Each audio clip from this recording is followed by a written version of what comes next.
پوچھیں گے تو صحابہ کرام کی پہچان کیا ہے؟ اب اس کے بعد صحابہ کرام کا تذکرہ آ رہا ہے۔ جب حضور علیہ السلام کے عہد مبارک میں جن کو مومنین کہا جائے گا وہ صحابہ کرام ہی تو تھے، ہم اور آپ تو نہیں تھے نا، جو حضور کے زمانے میں جنہیں براہ راست خطاب کر کے مومنین کہا جا رہا ہے اور منافقین کہا جا رہا ہے وہ اس وقت کے منافقین تھے۔ اب آیت پڑھی آگے جہاں فرق ہو رہا ہے منافقوں میں اور سچے مومنوں صحابہ کرام میں، کہا لیکن الرسول والذین آمنوا معہ جاہدوا باموالہم وانفسہم واولئک لہم الخیرات واولئک هم المفلحون اعد اللہ لہم جنات تجری من تحتها الانہار خالدین فیہا ذالک الفوز العظیم۔ ان منافقوں کے برعکس سچے سچے صحابہ اور حضور علیہ السلام کے جانثار و وفادار وہ ہیں، وہ لوگ جو رسول کے ساتھ رہتے، حضور کی معیت میں جہاد کرتے، رسول اور رسول کے ساتھ رہنے والے ان کے صحابہ، وہ صحابہ جنہوں نے اپنی جانیں بھی قربان کی، اپنے مال بھی قربان کی، جانیں بھی دی اور جہاد کے لیے جب مال مانگا تو ابو بکر صدیق رضی اللہ تعالیٰ عنہ گھر کی سوئی تک اٹھا کر باقی آقا کی بارگاہ میں آ کے نچھاور کر دی اور ٹانکے لگا کے کانٹوں کے ایک لباس پہن کے آ گئے۔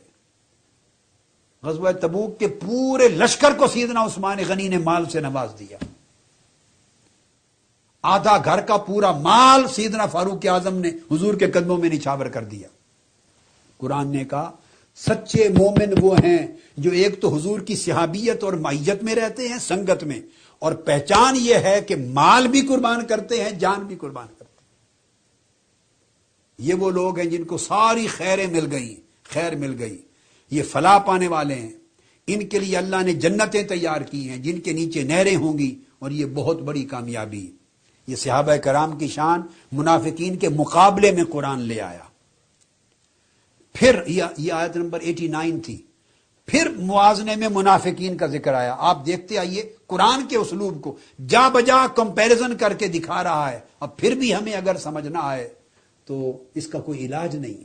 پھر کہا وَجَاءَ الْمُعَذِّرُونَ مِنَ الْأَعْرَابِ لِيُؤْذَنَ لَهُمْ وَقَعَدَ الَّذِينَ كَذَبُوا اللَّهَ وَرَسُولَهُ۔ اور پھر ارد گرد کے رہنے والے جو منافق ہیں، دیہاتی، آ جاتے ہیں اور آپ سے معذرت کرتے ہیں پیچھے رہ جانے پر۔ تو قرآن نے آقا علیہ السلام کے دور اقدس میں جو منافقین تھے ان کو کیٹیگوریکلی آئیڈینٹیفائی کر دیا کہ جو جہاد پر نہیں جاتے تھے، پیچھے رہ جاتے تھے، عذر بناتے تھے، یا جا کر وسوسہ اندازی کرتے تھے، جی کے ساتھ لڑتے نہ تھے، لوگوں کو ورغلاتے تھے، فنش۔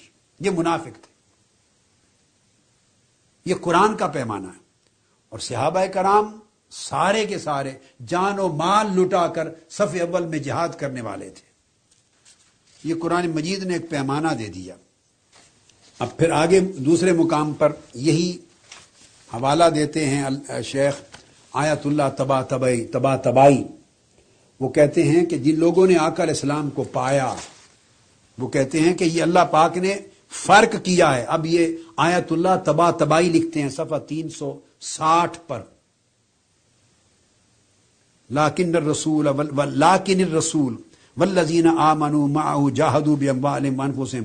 وہ کہتے ہیں اللہ پاک نے ان دو اوپر کی آیتوں میں منافقین کی مذمت کی ہے، منافقین الگ کر دیے ہیں اور شرط کر دی ہے بالقعود مع الخوالف، مخالفوں کے ساتھ مل کر جہاد پر نہ جانا، پیچھے رہنے کی کوشش کرنا۔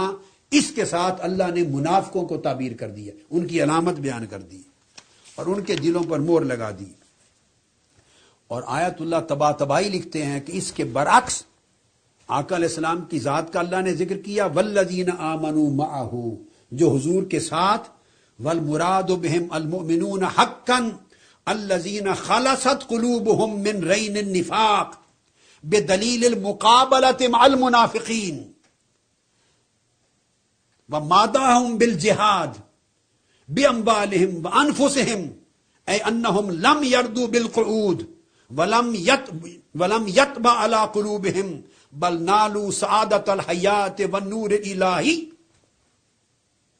اب آیت اللہ طباطبائی لکھتے ہیں کہ منافقوں کو اللہ نے پہچان کرا دی قعود کے ساتھ، جہاد پر گریز کرنے سے، جانے سے گریز کرنے سے، اور اس کے برعکس رسول کے ارد گرد جو جانثار رہتے ہیں ان کی پہچان کرا دی کہ المؤمنون حقا، وہ سچے مومن ہیں، ان کے دل ایمان کے لیے خالص ہو گئے، اور نفاق کی کوئی گرد ان کے دلوں میں نہ رہی، چونکہ اللہ نے جہاد پر جانے والوں کو جہاد سے معذرت کرنے والوں کے مقابلے میں لا کھڑا کیا۔ معذرت کرنے والے منافقین تھے، اور ہمیشہ جہاد پر شوق سے جانے والے اور قربانیاں دینے والے، اور جانے میں چونکہ منافق بھی ورغلانے کے لیے شریک ہوتے تھے۔ پھر اگلا جملہ کہا کہ اللہ نے ان کی مدح کر دی بالجہاد باموالہم وانفسہم، کہ مال بھی خرچ کرتے ہیں، جان بھی خرچ کرتے ہیں۔ پھر ان کی مدح کر دی تاکہ وہاں بھی تفریق ہو جائے کہ منافق ورغلانے کے لیے جاتے تھے، نہ مال دیتے تھے جہاد کے لیے، نہ جان قربان کرتے تھے۔ یہ چاروں خلفاء، یہ سارے صحابہ کرام مال بھی عمر بھر لٹاتے رہے، جانے بھی عمر بھر لٹاتے رہے۔ اس کو آیت اللہ طباطبائی کہتے ہیں۔ اس لیے اللہ پاک نے ان صحابہ کا ذکر کر کے پھر اس کے بعد اللہ نے کلام کر کے فرمایا وَأُولَٰئِكَ لَهُمُ الْخَيْرَاتُ وَأُولَٰئِكَ هُمُ الْمُفْلِحُونَ، یہ فلاح پانے والے اور اہل خیرات ہیں یہ صحابہ۔ اور پھر آیت اللہ طباطبائی آگے بیان کرتے ہیں ان کے لیے اللہ نے وعدہ کیا وعد اللہ المؤمنین والمؤمنات جنات، اللہ نے ان کے لیے جنتوں کا وعدہ کر دیا۔ پھر آگے آیت اللہ طباطبائی اگلی آیت کا حوالہ دے کر لکھتے ہیں وقال تعالی محمد رسول اللہ والذین معہ اشداء علی الکفار رحماء بینہم، ان صحابہ کی شان میں منافقوں کے مقابلے میں کہا یہ حضور کے ارد گرد رہنے والے کافروں پر سخت، مومنوں کے لیے رحماء ہیں۔ اور پھر بیان کرتے ہیں پھر اللہ نے کہا وعد اللہ الذین آمنوا وعملوا الصالحات منہم مغفرۃ واجر عظیما، ان کے لیے اللہ نے مغفرت اور اجر عظیم کا وعدہ کیا ہے۔ یہ سب صحابہ کرام ہیں، اور معذرت کر کے نہ جانے والے یہ منافق ہیں۔ یہ پھر اس کو بیان کیا انہوں نے۔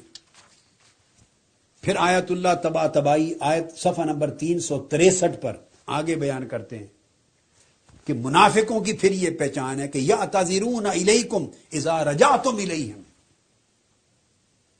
جب وہ جہاد پر نہیں جاتے، یہ منافقوں کی پہچان ہے، گھروں میں بیٹھے رہتے ہیں، اور جب آپ جہاد سے واپس پلٹ کر آتے ہیں تو پھر آپ کی بارگاہ میں آتے ہیں، معذرت کرتے ہیں، ہمیں معاف کر دیں، معافی مانگتے ہیں، یہ بہانہ بناتے ہیں، یہ وجہ بن گئی تھی، یہ مجبوری ہو گئی تھی، عذر لے کے آتے ہیں۔ فرمایا یہ منافق ہیں۔ یعتذرون الیکم اذا رجعتم الیہم، جب تم پلٹ کر آ جاتے ہیں، آ جائیں تو تب معذرت کرتے ہوئے آپ کے پاس آتے ہیں یہ لوگ۔ اور جو مومن ہیں فرمایا خطاب الجمع للنبی والمؤمنین جمیعا، ان منافقوں کو نکال کر باقی سارے صحابہ جو آپ کے ساتھ جہاد پہ جاتے، مال قربان کرتے، جانیں لٹاتے ہیں، قرآن مجید نے کہا اللہ تعالیٰ نے اجتماعی خطاب کیا ہے نبی کے لیے اور والمؤمنین جمیعا، سارے مومنین کے لیے، منافقوں کو نکال کر سارے صحابہ اس کے اندر شریک ہے۔ یہ انہوں نے ایک پیمانہ عطا کر دیا۔ اب اس پیمانے کے ساتھ انہوں نے پھر روایات اور احادیث بیان کی، اور روایات اور احادیث میں وہ بیان کرتے ہیں آیت صفحہ نمبر 364 پر لا تصلی علی احد منہم، کہ ان منافقوں کی نماز جنازہ نہ پڑھایا کریں۔ اس کا حوالہ دیتے ہیں پہچان بیان کرتے ہوئے، وہ کہتے ہیں اب آیت اللہ طباطبائی بیان کر رہے ہیں صفحہ 364 365 تفسیر المیزان جز 9، اس میں بیان کرتے ہیں کہ جب عبداللہ بن ابی بن سلول منافقوں کا سردار جب مر گیا تو اس کا بیٹا عبداللہ بن ابی چونکہ صحابی تھا، آقا علیہ السلام نے وہ واقعہ تفصیلی بیان، قمیض بھی دیا، کفن کیا، ارادہ کیا انہیں نماز پڑھانے کا اس پر۔ فقام عمر بن الخطاب رضی اللہ تعالیٰ عنہ، اب یہ آیت اللہ طباطبائی روایت لا رہے ہیں، لا کر پھر اس پر جرح نہیں کی، تان نہیں کی، تنقید